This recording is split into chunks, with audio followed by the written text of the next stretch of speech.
دلوقتي بقى خليني اقدم لك جدول بسيط وسهل يخليكي دايما عارفة هتقدمي ايه للبيبي بتاعك حسب المرحلة السنية بتاعته. من سن 6 شهور ل 8 شهور ملمس الاكل هيكون مهروس وناعم، زي مثلا الخضار، الكوسة، البطاطس، الجزر، القرع، بعض الفواكه زي التفاح، الموز والكمثرى، وقلنا تبقى مسلوقة ومتقشرة ومهروسة، النشويات زي الرز وزي البطاطا، حبوب الاطفال بالذات المدعمة بالحديد، صفار البيض بس هيكون مطبوخ كويس، عدس مسلوق ومهروس.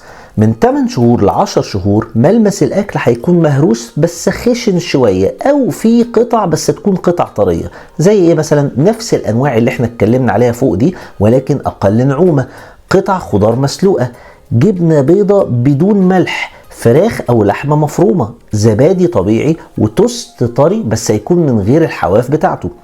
من سن 10 شهور لحد 12 شهر عيد الميلاد الاول ان شاء الله بتاع البيبي بتاعك، ملمس الاكل هيكون حتت صغيره او فينجر فود، زي مثلا مكعبات الفواكه الطريه، المكرونه الصغيره، البيض الكامل المسلوق، سمك بدون شوك، او رز بلبن خفيف وبدون سكر.